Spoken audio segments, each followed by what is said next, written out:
Welcome to Jaya's kitchen. இன்னைக்கு இந்த மாதிரி சொரக்காய் கிரேவி செய்ய போகிறேன். இந்த மாதிரி ஒரு சொரக்காய் எடுத்திருக்கேன், 2 வெங்காயம், ஒரு தக்காளி, 3 பச்சை மிளகாய் எடுத்திருக்கேன். இதை தோல் சீவிட்டு கழுவிட்டு தோல் சீவிட்டு பொடி பொடியாக நறுக்கிக்கலாம். இதை இந்த கிரேவி எப்படி செய்யறதுன்றதை வாங்க வீடியோக்குள்ளே போகலாம். சொரக்காய் கிரேவிக்கு இந்த பொருளெல்லாம் எடுத்து வச்சுருக்கேன். இது எல்லாத்தையும் போட்டு அரைக்கணும். வாங்க மிக்சியில் போட்டுக்கலாம். என்ன அளவுன்னு சொல்கிறேன். 2 டேபிள் ஸ்பூனு வேர்க்கடலை, 1 டீஸ்பூன் அளவுக்கு எள்ளு, வெள்ளை எள்ளு, தேங்காய் துருவல் இந்த சின்ன கப்பு, இது ஒரு 3 டேபிள் ஸ்பூன் இருக்கும், போட்டுக்கலாம். பட்டை உடைச்சு போட்டுக்கலாம். 1 ஏலக்காய், 4 கிராம்பு, 1 டீஸ்பூன் அளவுக்கு சில்லி பவுடர், கருவேப்பிலை கொஞ்சம். இதை போட்டு பேஸ்ட்டாக அரைச்சிக்கலாம்.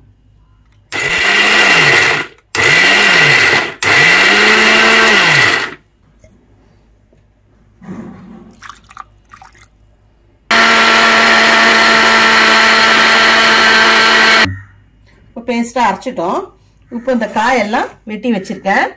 வாங்க இப்போ தாளித்து கிரேவி எப்படி செய்யலான்றதை பார்க்கலாம். அடுப்பை பற்ற வச்சு பாத்திரத்தை வச்சுக்கலாம். நான் ஒரு சின்ன குக்கர் வச்சுருக்கேன். ஒரு 4 ஸ்பூனுக்கு எண்ணெய் போட்டுக்கலாம்.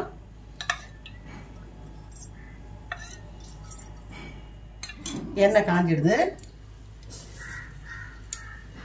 1/2 டீஸ்பூன் கடுகு போட்டுக்கலாம். 1/2 டீஸ்பூன் மிளகு போட்டுக்கலாம். 1/2 டீஸ்பூன் சீரகம் போட்டுக்கலாம். கடுகு பொரிஞ்சிடுது. இப்போ இந்த வெங்காயத்தை சேர்த்துக்கலாம்.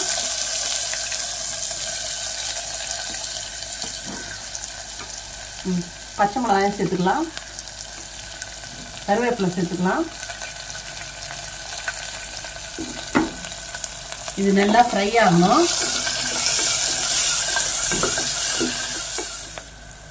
1 டீஸ்பூன் இஞ்சி பூண்டு பேஸ்ட் சேர்த்துக்கலாம். இப்போ தக்காளி சேர்த்துக்கலாம்.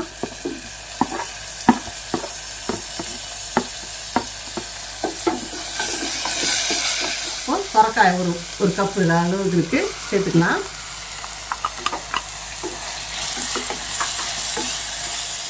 கால் டீஸ்பூன் கரம் மசாலா. கரம் மசாலா பிடிக்கலன்றவங்க ஸ்கிப் பண்ணிக்கலாம்.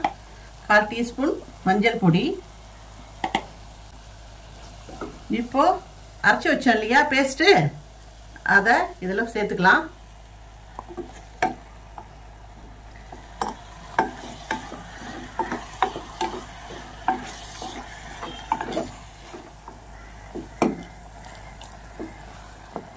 இதுக்கு தேவையான உப்பு சேர்த்துக்கலாம்.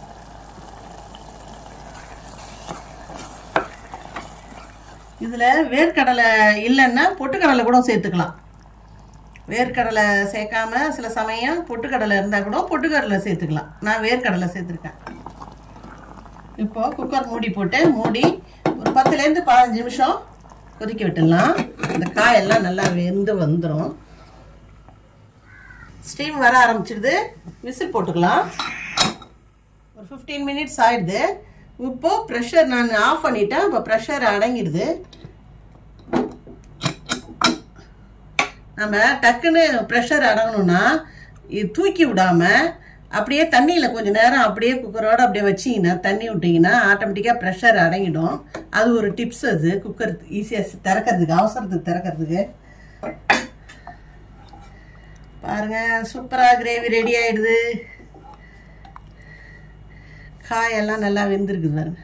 குக்கரில் தானே வச்சுருக்கோம், சொரக்காய் சீக்கிரம் வெந்துடும். சூப்பராக வாசனையாக இருக்குதுங்க. செய்து பாருங்கள். செய்து பார்த்தீங்கன்னா சாப்பிட்டுட்டு சொல்லுங்கள். இப்போ கொத்தமல்லி போட்டுக்கலாம்.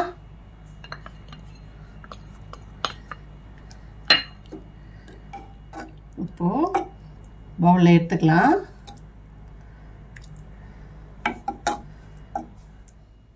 இந்த ரெசிபி உங்களுக்கு பிடிச்சிருந்தா வீட்டில் செய்து பார்த்துட்டு பிடிச்சிருந்தா லைக் பண்ணுங்கள், ஷேர் பண்ணுங்கள், கமெண்ட் பண்ணுங்கள், சப்ஸ்கிரைப் பண்ணாதவங்க சப்ஸ்கிரைப் பண்ணிவிட்டு பக்கத்தில் இருக்கிற பெல் பட்டனை கிளிக் பண்ணிங்கன்னா நான் போடுற வீடியோஸு உங்களுக்கு நோட்டிஃபிகேஷனில் வரும். நெக்ஸ்ட் வீடியோவில் பார்க்கலாம். பாய்.